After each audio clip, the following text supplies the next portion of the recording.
Number 1. The Diving Bell and the Butterfly 2007. Jean-Dominique Boba, Jean due to his friends, awakens not knowing where he is. He is in a Berk-sur-Mer hospital where he has been for the past several weeks in a coma after suffering a massive stroke. Although his cognitive facilities are intact, he quickly learns that he has what is called locked-in syndrome, which has resulted in him being almost completely paralyzed, including not being able to speak. One of his few functioning muscles is his left eye. Number 2. The Duchess 2008. At the age of 17, Georgiana Spencer married Duke of Devonshire. She soon realized that her marriage was a marriage without love, and the only purpose in the arrangement was to give her husband a male heir. He was unlucky on that front, suffered a few miscarriages, and that was years before he succeeded. The relationship she had with her husband was completely destroyed when she started what proved to be a life affair with her best friend, Bess Foster.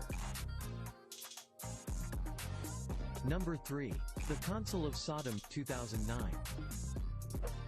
Fascinating journey through the life and work of the prestigious Catalan poet Jaime Gil de Biedma, both marked by sexuality and eroticism, charismatic and somewhat eccentric, brilliant intellectual with extraordinary sensitivity, and member of Barcelona's Gauche Divine in the 60s.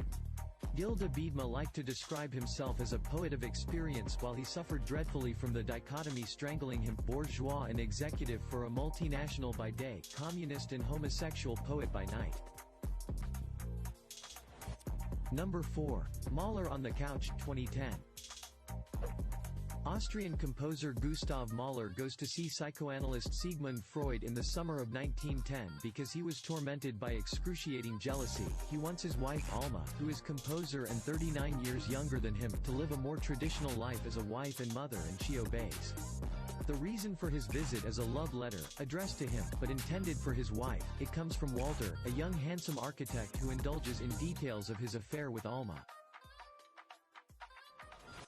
Number 5. The Sessions 2012. At the age of 38, Mark O'Brien, a man who uses an iron lung, decides he no longer wishes to be a virgin. With the help of his therapist and his priest, he contacts Cheryl Cohen Green, a professional sex surrogate and a typical soccer mom with a house, a mortgage and a husband. Inspired by a true story, The Sessions follows the fascinating relationship which evolves between Cheryl and Mark as she takes him on his journey to manhood. Number 6. A Royal Affair 2012. A young queen, who is married to an insane king, falls secretly in love with her physician, and together they start a revolution that changes a nation forever. Number 7. Violette 2013.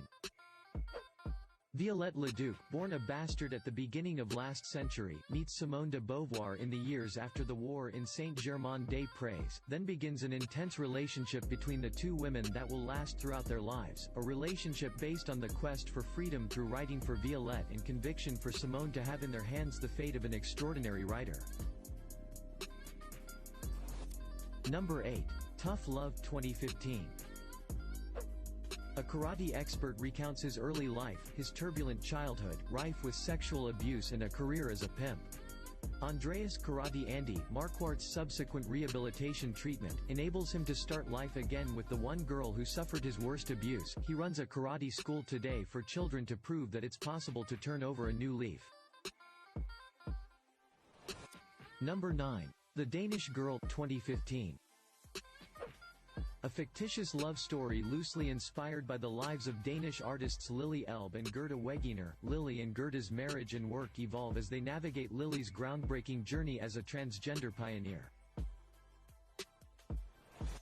Number 10. An Impossible Love 2018. In the late 1950s in Châteauroux, France, Rachel, a modest office worker, meets Philippe, a brilliant young man born to a bourgeois family. This brief but passionate connection results in the birth of a daughter, Chantal. Philippe refuses to marry outside of his social class and Rachel has to raise their daughter alone.